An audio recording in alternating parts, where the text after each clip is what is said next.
Hi, this is Jay from I Wonder UK, and this is the first in a series of linking back to the 6 S's of things you need for wild camping and a way to remember them. And this one is shelter.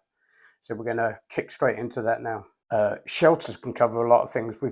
I mentioned it before, tent, tarp, some people hammock, bivy bags, etc. But today we're just going to go on for the tent. Point one, when I was first looking for a tent, I think generally a two-man, or sometimes they're known as 200s, etc.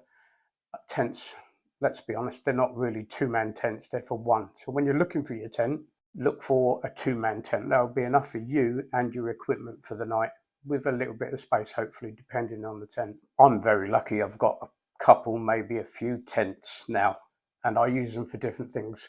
I use my Lanshan one when I'm doing long distance walking, and I use my Van Gogh Cairngorm when it's going to be a bit gnarly, a bit more weathery, but it's a little bit heavier. So I use that on overnight, maybe 2 nights. This video is not about recommending tents for you. It's just trying to give you some indications or ideas of what to look for. Basically, when you first start looking for your tent, you need to be deciding whether it's going to be 3 or 4 seasons. And the fundamental difference, I think, between that is a 3 season has got a lot more mesh, which makes it more breathable on the inside when the weather's nice and warm or mild. But in the winter or even early springtime, it's a lot colder and you need a 4 season tent.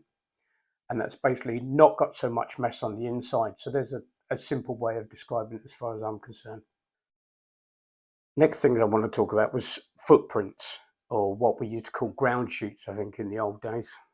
They're showing me age there. But I think they were a bit gimmicky initially, but the benefits do outweigh it.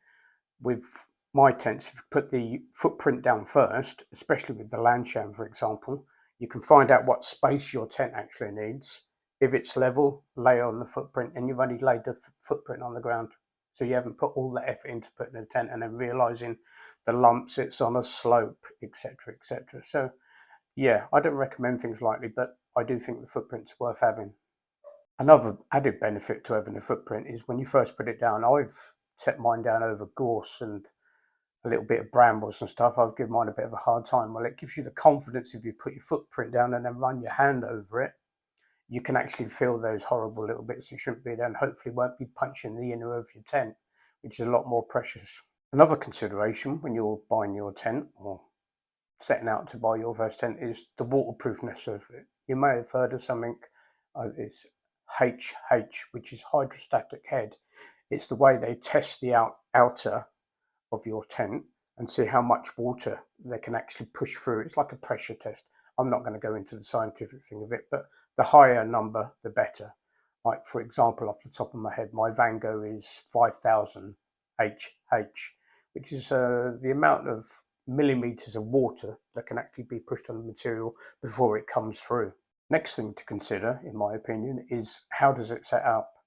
Some tents, for example, set up inner first, and then the frame, and then the outer fly goes on afterwards. My personal preference is that they go up together. All of my tents, when I first had them, you put the inner up, and then you join them together, and they've stayed like that ever since. So when I get anywhere, especially when it's raining, I can chuck it up and know the inner's not going to get wet, even though it may be damp from the night before, for example. So depending on conditions, for example, in the summer, it might be quite nice to just put your inner up first and just chill, and then put the outer on if you need to. I've never had them circumstances, but I imagine that'd be quite nice. But inner, outer, or pitched together, basically, is another thing you'll be looking for. Next thing I would consider is the weight of the tent. When I first started, 2 kilos didn't sound that very much.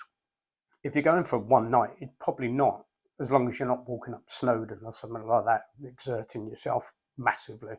But on a long distance hike, you might want to consider the less weight, the better. I'm not a light AF freak. I like to reduce the weight because I'm getting old and I don't like carrying stuff as much as I used to.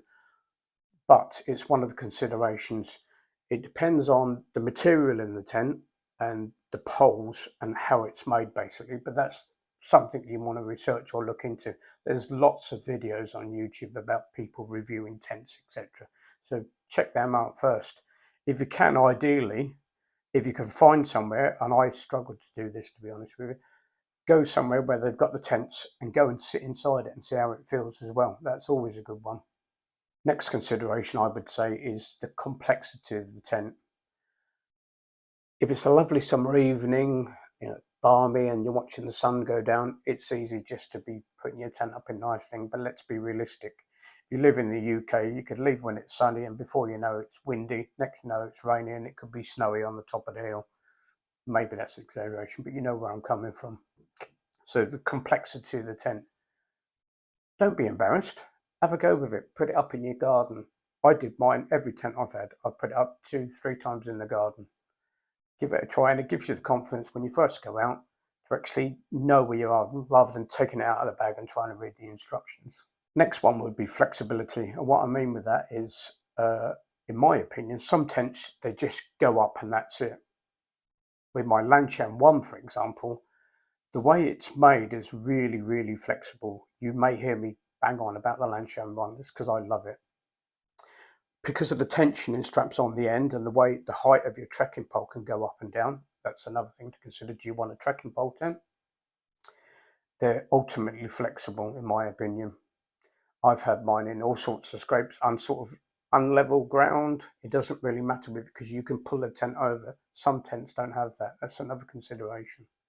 And last but not least, budget. Let's be honest, they cost a lot of money. So you don't want to be going out and spunking your money on something that you don't really like. It's really difficult, if I'm honest, to find out what you like, but spend the time doing the research. See what other people like. There's lots of forums on Facebook groups and stuff like that, but enjoy. Word of warning. Once you bought your first one and you've enjoyed it, it will become addictive. And you might become one of those tent monsters that just, oh, I need one of those for that conditions and I need one of that conditions. I'm not condoning it. I'm just warning you, it could become addictive. Thanks for watching this little video on shelters and tents. It's just giving you a brief overview of what to look for when you're buying your first one. It's part of a series of coming from my 6 S's. So if you want to look back to that video, that'd be a good idea to give you an idea of where it fits in your wild camping equipment. If you could subscribe, it's in the bottom down there. Really appreciate it. But for now, this is Jay for My Wonder UK. I'm out of here.